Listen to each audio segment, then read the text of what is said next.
I want to talk about change. How can we change? And what we want to change in the first place?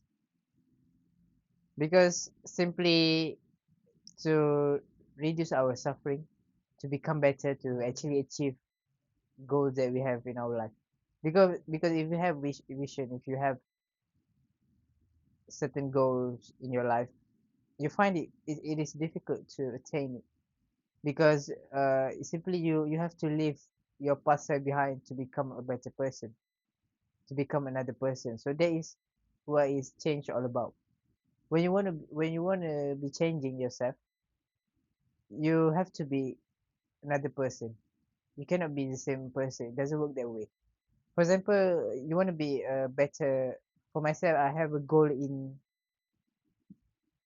to become a better public speaker. I have to leave behind the post trauma that I have. The person that who are afraid to take an opportunity to speak. I have to change dramatically. So that's example of change. So how to change it is to change your thinking, change your feeling. But first, I think what is helpful is to sit down and write down things that you are thinking on the daily basis that you don't want it to be anymore. Things that you wanna be removing. So come up with all that, and then say to yourself that you want to leave it this behind. This is isn't productive to you, and creating another talks that what we call elevated emotion. How does it feel?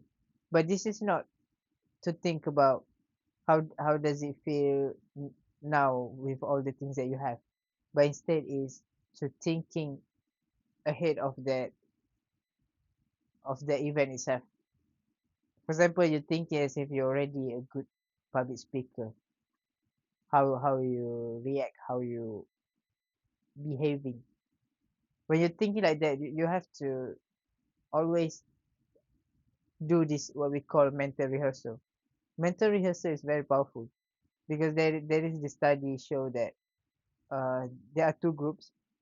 One group is working out physically using dumbbell, and the other person is just do mental rehearsal.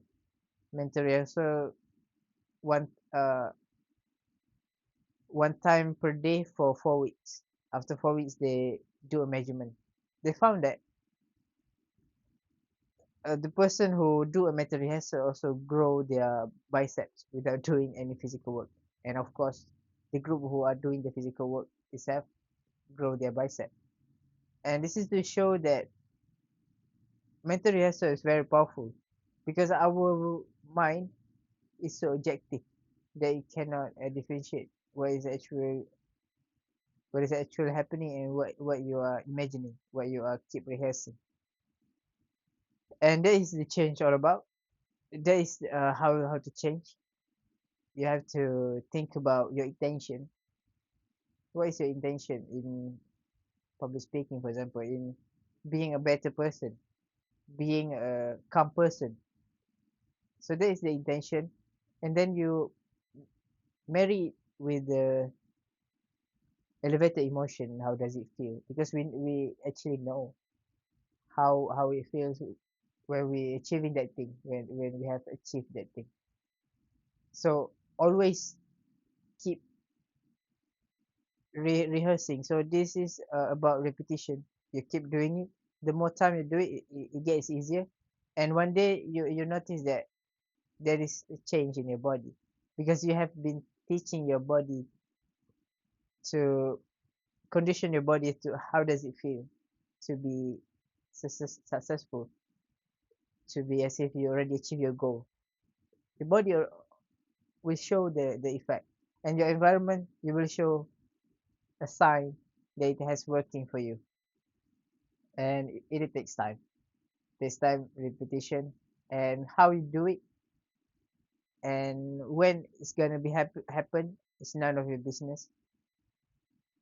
And you have to be open with the infinite possibilities that might happen to you, but maintain the state of feeling as if you already achieve it. Thank you.